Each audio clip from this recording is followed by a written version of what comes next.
Aloha my friends and welcome to my art channel. My name is Sacred Lotus. Back again with another Hermitcraft filled Inktober video for you. And you should, if you've been keeping up with the videos, you should know the drill by now. It's another long one, so take a moment to pause the video, go get yourself some snacks, maybe a drink, and get settled in for a lengthy art video.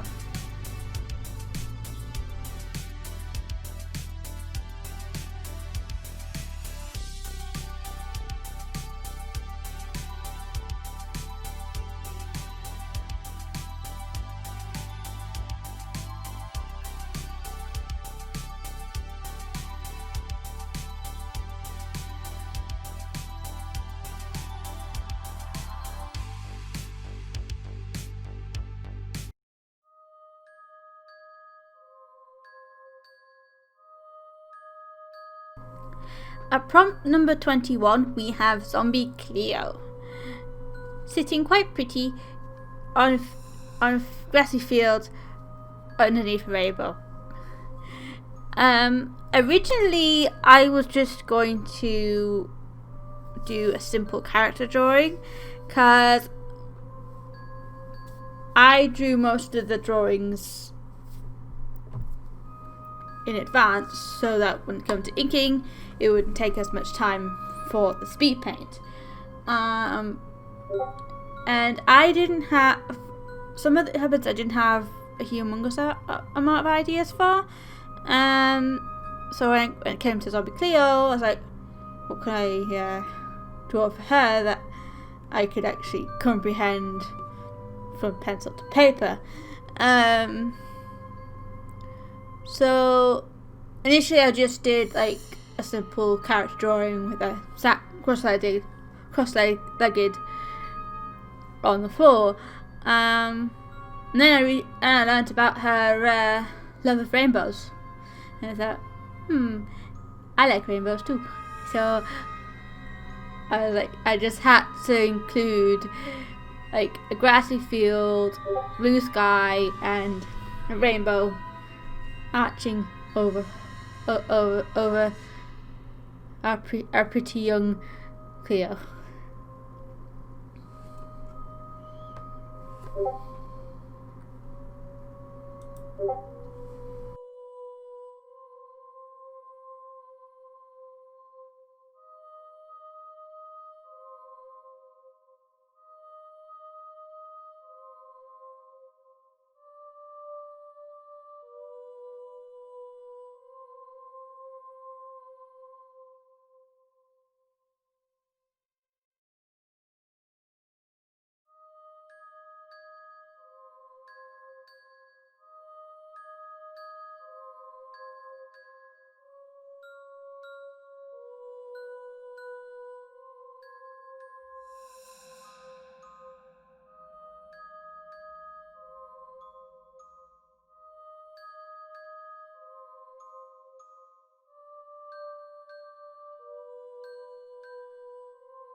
at prompt 22 we have hypnotized.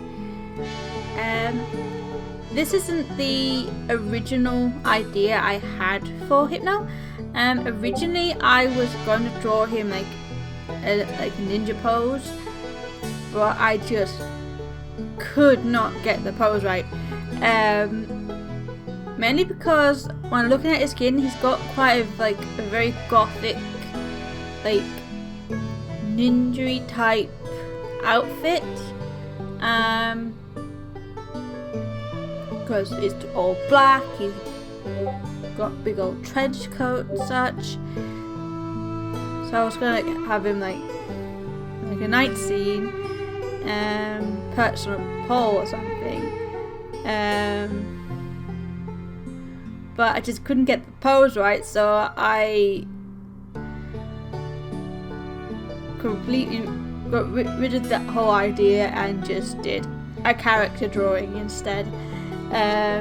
In a sort of like a pose, like with his arms folded, not like defensive, more like I'm a cool dude sort of type of way and such.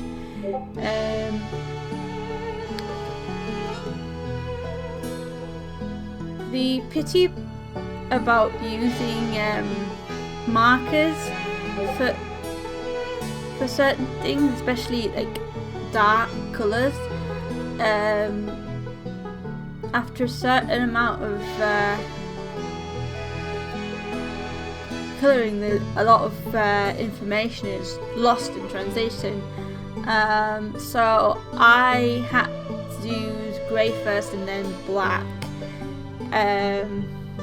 mainly just to try and break up the colour, because my Bic markers are very limited in the amount of shades I've got to choose from, and they're not like Copic markers where you can easily blend certain colours. You can blend with Bic markers, but it's very tricky, and obviously you can layer a bit, but not so much. So yeah, I had to be very sparse with the black, so none of the some of the drawing wasn't lost to the void of black ink. I had a lot of fun drawing this one actually. Limited coloured parts is like an artist's bread and butter or something.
At prompt 23, we have the wonderful, ever so funny Mr. Corellis.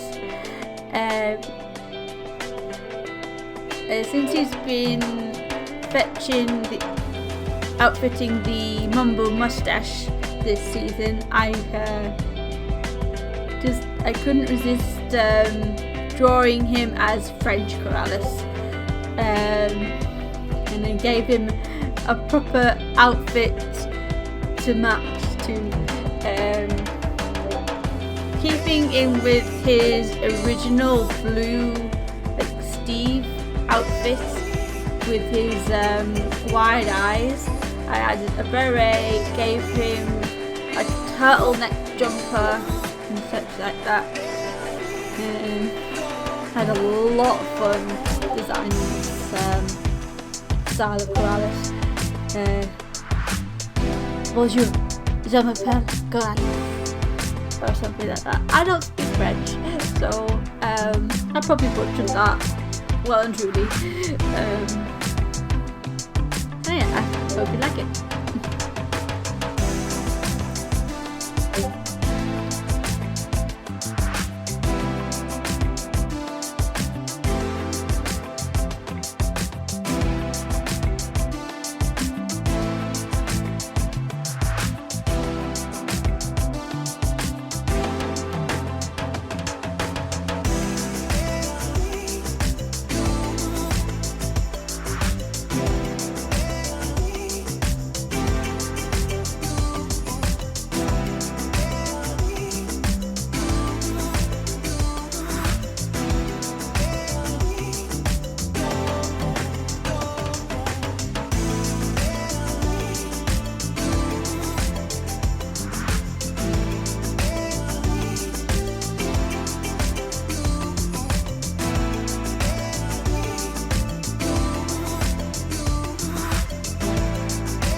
Prompt 24 is the Omega Tree.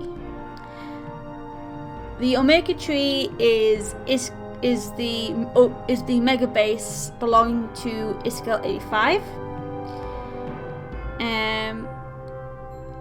And I've decided to sort of draw a picture of the tree as I imagine it would look like when it's done. But at this point I know for a fact that the tree is not finished yet. But I figured I'd sort of draw what it might look like. I was very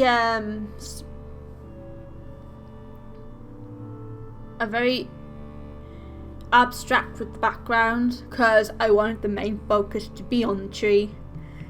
Because this is a massive tree. If this was a real life tree, it would probably be as tall as Everest or something.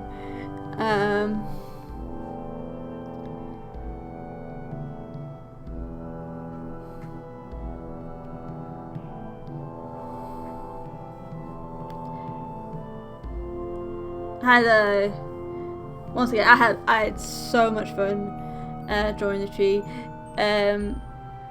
After so many prompts of drawing people, which is a particular drawing subject that is not a strong suit for me, it was like nice to like draw something non-human.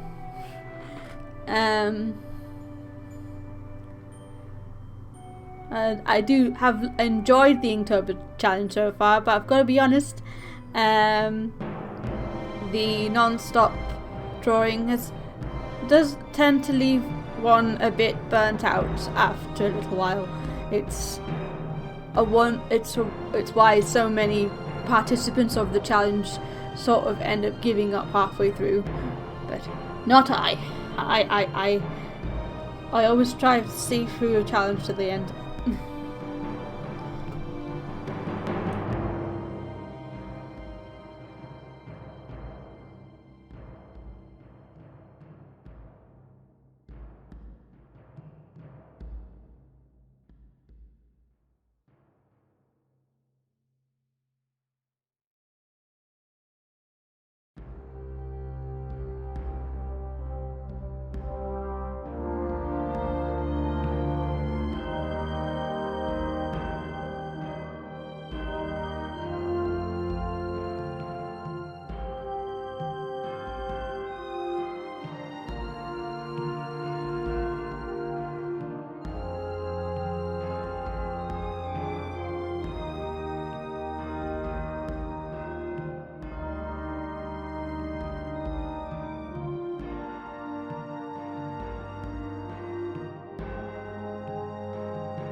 And the last prompt of this video is number 25, Jelly.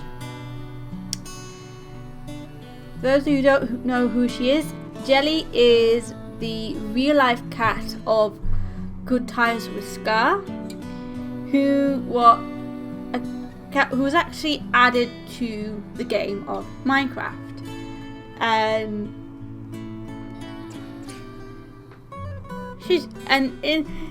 she's quite a clever little cat, see, because Scar, on his plan to dig his way to the Nether,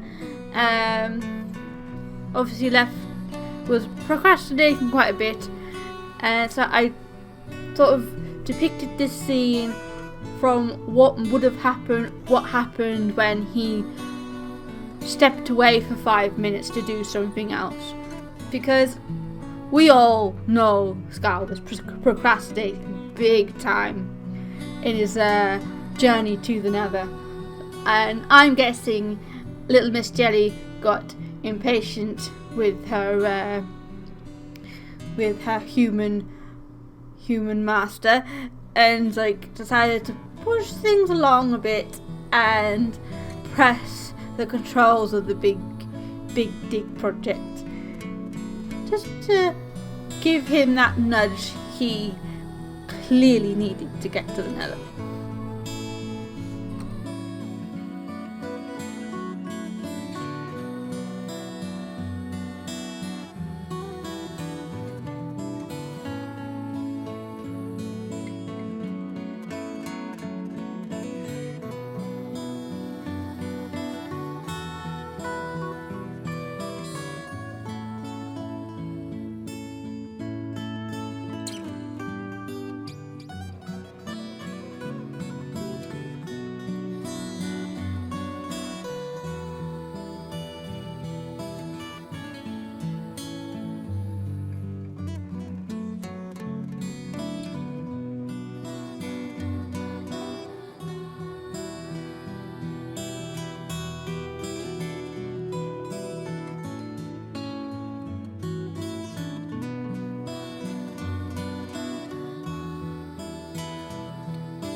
Well everybody, it is getting near the end of the video now. Next video will be the last Inktober video. Now this one was a little shorter than the rest, but I guarantee next video will be the longest of the batch. Mainly because, as I did mention, I think maybe in the first video of Inktober, that I was splitting them up 5 by 5 per video, with the last video being 6 because there's not enough prompts to have an even amount of prompts in each video. So next video will be a 6 prompt video, and all the hermits that were featured in today's video will be linked in the description box. And in regards to the 2 prompts in today's video that weren't specifically of the hermits, I will link the hermits relating to the picture. So go, if you haven't checked out Hermitcraft, I recommend that you do. Thank you guys so much for watching, and I will see you in the next one. Bye bye everyone.